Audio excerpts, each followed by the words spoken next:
Simba বলে আমি একটা নতুন মুভি দেখে নিয়েছি, তো সেটা হয়েছে কেমন সেটার ব্যাপারে কথা বলবো। এটা যদি দেখতে হয় আপনাদেরকে হিন্দি ডাবের মধ্যে, তো কোথায় পাবেন সেটাও বলবো। তো সাধারণত হিন্দি ডাবের মধ্যেই আমি দেখেছি। তো এই যে মুভিটার কনসেপ্টটা কি, মুভিটার কনসেপ্টটা যেভাবে চলতে থাকে মানে ইংগেজিং তো আপনাদেরকে করেই দেবে মুভিটা। কারণ এখানে যে স্টোরি কাস্টটা সেইটা হচ্ছে আমাদের জগপতি বাবু যে কি এখানে একজন নেচার মানে বাঁচাতে চায়, এবং নেচার বাঁচানোর জন্য সে মানুষকে মারার জন্য দুবার ভাবে না।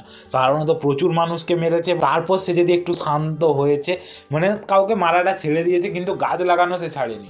কিন্তু তারপর ও চলে আসে একটা টুইস্টের মধ্যে আপনারা দেখতে পাবেন কি একটা যেই মানে সাধারণত যে বিল্ডিংগুলো দাঁড়িয়ে রয়েছে বা যে কলকারখানাগুলো তৈরি রয়েছে তাদের জন্য গাছের ওপর কতটা প্রভাব পড়েছে, এবং তার জন্য তাকে মরতে হয়েছে। কেন জগপতি বাবুকে মেরে ফেলা হয়েছে, কিভাবে মেরে ফেলা হয়েছে সেই জিনিসটা আপনারা দেখুন এর মধ্যে।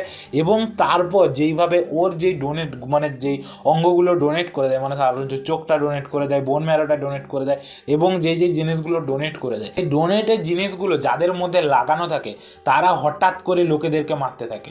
এবং কেন মারতে থাকে, কী জন্য মারতে থাকে, মানে যাকে পাচ্ছে মেরে দিচ্ছে সেই জিনিসটা নাকি, সেই জিনিসটা খুব ভালো লাগবে। মুভির মধ্যে যেইভাবে টুইস্টগুলো উঠে আসবে সেইগুলো মারাত্মক লাগবে আপনাদেরকে। মানে সাধারণত মানুষকে মেরে ফেলছে, হঠাৎ করে দেখছে তো মানুষকে মেরে দিচ্ছে সেই জিনিসটা, এবং তারপর তাদেরকে পুলিশে ধরছে, তারা কিছু জানে না সেই সব জিনিস নিয়ে। তো তারপর চলে আসে ব্যাক স্টোরিটা ভালো রকমভাবে ডেভেলপ করা হয়েছে, খুব ভালো লাগবে আপনাদেরকে মুভিটা একটা খারাপ মুভি আমি বলবো না, কিন্তু যে স্টোরি কাস্টটা একটা নতুন স্টোরি কাস্ট সেটা নয়, এই টাইপের স্টোরি কাস্ট আগেও হয়েছে। এটা আমি ভাবছিলাম একটা হরার মুভি হতে পারে, কারণ যেভাবে চলছিল দেখে মনে হচ্ছিল একটা হরার মুভি হতে পারে, কিন্তু বাট সেটা নয়, এটা একটা হরার মুভি নয়। যেইভাবে মানে চলে আসছে মুভিটা সেই জিনিসটা আপনাদেরকে খারাপ লাগবে না, মুভিটা চলতে চলতে একটা ভালো মুভি আপনাদেরকেও লাগবে।